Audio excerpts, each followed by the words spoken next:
બાળકી વિમલ લઈને ઘરે આપવા ગઈ હતી ત્યારે હવસખોર ઈસમે તેનો હાથ પકડી લઈ પોતાની પાસે બેસાડી મોબાઈલમાં બીભત્સ વિડીયો બતાવ્યો હતો, જેથી બાળકી ગભરાઈને ભાગતા યુવકે તેનો હાથ પકડી જો તું કોઈને વાત કહીશ તો તને મારીશ એમ કહીને છેડતી કરી હતી, જેથી આખરે ભોગ બનનાર બાળકી એ ઘરે પહોંચી તેની માતાને સઘળી હકીકત જણાવી હતી, જેથી તેની માતાએ ડિંડોલી પોલીસ મથક ફરિયાદ નોંધાવતા પોલીસે યુવક સામે છેડતીનો ગુનો નોંધી ધરપકડ કરી છે।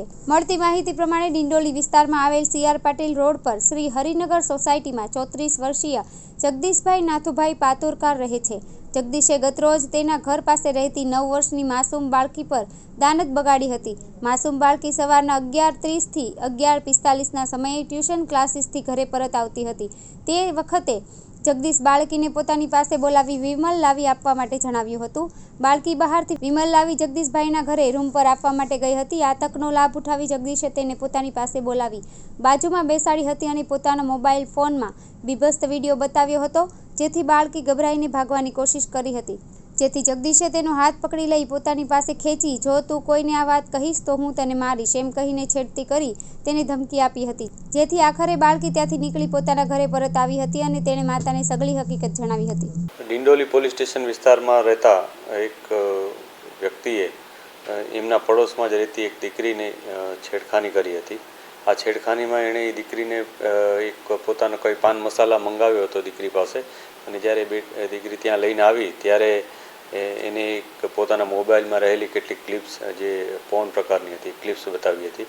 આ ઉપરાંત એને છેડખાની પણ ત્યાં કરી હતી, પરંતુ આ દીકરી ત્યાંથી ગભરાઈ જતાં ત્યાં ભાગવાની તેણે કોશિશ કરી હતી। તો ભાગતી તે એ દરમિયાન આ વ્યક્તિએ એને ધમકી પણ આપી હતી કે જો પોતાની વાત કોઈને કહેશે તો એને જાનથી મારી નાખશે, આ પ્રકારની એક ધમકી પણ આપી હતી। પરંતુ દીકરી આવીને તરત જ પોતાની મધરને આ વસ્તુ જણાવી હતી। એમના મધરે આ બાબતને પોલીસને જાણ કરી હતી। પોલીસે તરત જ એક્શનમાં આવી આરોપીની ધરપકડ કરી છે। આરોપી પાસે જે મોબાઈલ છે એ પણ પોલીસે કબજે લીધેલ છે અને એને FSLમાં અમે મોકલનાર છીએ। આ બાબતને લઈને પોલીસે જે ગુનો નોંધ્યો છે એમાં BNSની કલમ 75(1) 351 આ ઉપરાંત પોક્સોની કલમો ઉમેરી અને ગુનો દાખલ કરવામાં આવેલ છે।